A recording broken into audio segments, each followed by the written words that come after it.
Se lancer dans l'agriculture en 2017, c'est beaucoup de courage, certains diront même de l'inconscience. Pourtant, à côté des tragédies quotidiennes vécues par de nombreux agriculteurs, il y a de belles réussites, d'encourageantes expériences, des exemples en tout cas pour celles et ceux qui veulent créer ou reprendre une exploitation, d'autant qu'il est aujourd'hui possible de tester ses capacités grâce à un réseau national dont c'est l'objectif. Bonjour Isabelle Jamanin, merci d'être avec nous aujourd'hui. Vous êtes agricultrice.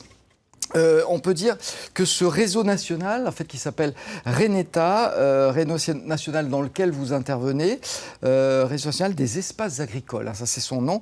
Est-ce qu'on peut dire que c'est une sorte de pépinière pour les jeunes agriculteurs ? Oui, tout à fait. Donc, dans ce réseau Reneta, qui est composé d'une grande variété d'acteurs, de collectivités territoriales, d'associations, de lycées professionnels, chambres d'agriculture, autres, qui sont réunis autour d'une charte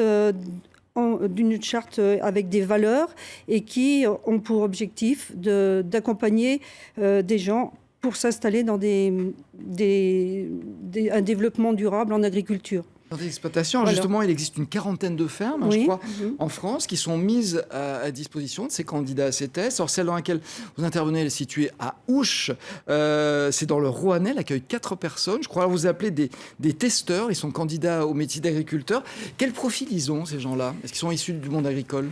Alors, cet espace test permet à ces jeunes de se tester et d'expérimenter un projet, Dans agricole, des conditions réelles, en fait. et en grandeur nature, quoi, dans des conditions réelles, sans s'engager dans le parcours de l'installation qui est parfois assez dur. Et après, c'est très dur pour revenir en arrière, puisqu'on a contracté des emprunts et aussi des baux, des choses comme ça. Donc, il s'adresse à des jeunes qui sont jeunes ou moins jeunes, qui sont issus du milieu agricole ou non, des jeunes qui ont un projet agricole, et puis des jeunes qui ont envie aussi peut-être de s'inscrire dans le territoire et de voir s'ils sont faits pour ce métier ou non. Ouais. Voilà. Alors, le test va permettre de savoir si vraiment ils sont faits pour le métier ou pas. En revanche, juste avant, il y a une sélection parce que tout le monde ne peut pas participer à ces tests. Comment est-ce que vous les sélectionnez, justement, vous ?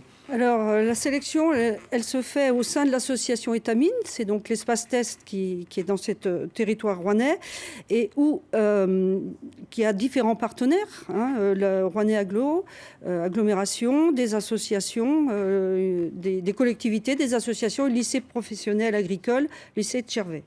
Donc, la sélection se fait avec ces personnes-là qui sont dans cette association.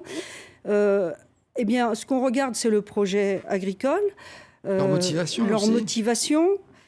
Si le projet correspond aussi à la ferme, parce que c'est une ferme de 13 hectares qui a une partie maraîchage et aussi une partie élevage, parce qu'on est dans le Rouennais et que l'élevage a une forte importance chez nous. Et puis aussi ce qu'ils ont envie de réaliser et surtout, c'est vrai, leur motivation. Motivation, voilà. Le projet, la compatibilité avec l'exploitation dans laquelle ils vont intervenir. Ce sont des aides à plusieurs niveaux qui leur sont proposées. Donc, grâce aux partenaires du réseau, vous l'avez dit, il y a un environnement institutionnel et puis il y a aussi un réseau d'associations dont vous faites partie. Je veux dire, vous travaillez bénévolement, vous. Ils sont très entourés. Qu'est-ce que vous faites, vous, par exemple ? Et est-ce que c'est un travail au quotidien ou pas ? Vous avez parlé de la pépinière, mais il y a aussi la fonction couveuse qui leur donne un cadre légal, ce que vous dites. Et il y a aussi cette fonction d'accompagnement. Alors, qu'est-ce qu'on fait dans la fonction d'accompagnement ? Déjà, on les aide à l'accompagnement humain et à l'élaboration de leurs projets. On les aide à acquérir des compétences techniques avec l'aide de tuteurs. Tous les 15 jours, ils peuvent avoir les tuteurs qui viennent les aider. On les aide à acquérir aussi avoir des acquis sur la gestion, la comptabilité, avoir aussi des compétences au niveau de la commercialisation. On les aide à rechercher des débouchés. On les aide parce qu'en fin de test, au bout de 3 ans, parce que le test peut durer de 1 jusqu'à 3 ans. Il y a un bilan qui est fait régulièrement. Au bout de chaque année, il y a un bilan. Et au bout de 3 ans, il faudra trouver du foncier pour s'installer. Donc, il faut le faire aussi avant pour que ça soit tout ça se prépare pour savoir où ils vont s'installer, comment ils vont se financer. Voilà. Et puis, quelque chose de très important actuellement, l'agriculture est très complexe, beaucoup de démarches administratives. Donc, on aide aussi et ils acquièrent ces compétences de remplir les déclarations de la PAC, de tout ce qui est identification, tout ce qui est les plans de maîtrise d'hygiène, puisqu'il y a de la vente directe sur la ferme. Tout ce qui prend énormément de temps. Tout ce qui ne devrait pas être dans le métier d'agriculteur. C'est-à-dire qu'on ne voit pas les agriculteurs comme ça, mais il y a beaucoup de travail de paperasse, j'allais dire, derrière. Ce qui fait que quand ils sortent du test... s'ils souhaitent continuer, quand ils sortent du test, ils ont acquis des savoir-faire, une clientèle. Ils ont aussi un capital, soit de cheptel, soit du matériel pour les maraîchers. Ils peuvent aller voir les banques avec plus de compétences. Et puis, ce qui est important aussi, c'est que le test peut s'arrêter au bout d'un an. C'est le cas d'un de vos testeurs d'ailleurs. Oui. Mais c'est l'intérêt justement de ce genre de dispositif, c'est qu'au bout d'un an, il se rend compte que il n'est pas vraiment fait pour ça, mais il va faire autre chose, peut-être un peu dans le même secteur, mais pas ce qu'il avait prévu de faire. Et on évite à quelqu'un de se planter. Voilà, tout à fait. Les mots comme un maraîcher. Oui, voilà.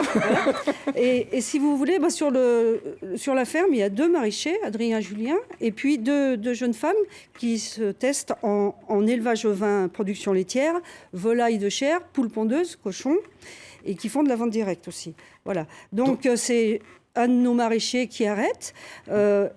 Quelqu'un qui avait des compétences extraordinaires en maraîchage, en commercialisation, mais qui a eu peur de toute cette lourdeur administrative.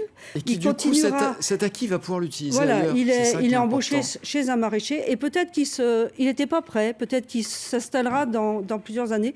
Mais ce qui est sûr, c'est qu'il va toujours contribuer à apporter des beaux légumes sur notre territoire rouennais par un autre biais. Ça, c'est un joli bilan. Merci Isabelle Janin. C'est vrai que c'est une très très belle initiative de les aider, de les entourer. Puis bon, si ça ne marche pas, ils font autre chose. Mais au moins, c'est pas la catastrophe. Merci. Voilà, on n'a pas le temps malheureusement. Excusez-moi, vous reviendrez. Allez, c'est la fin.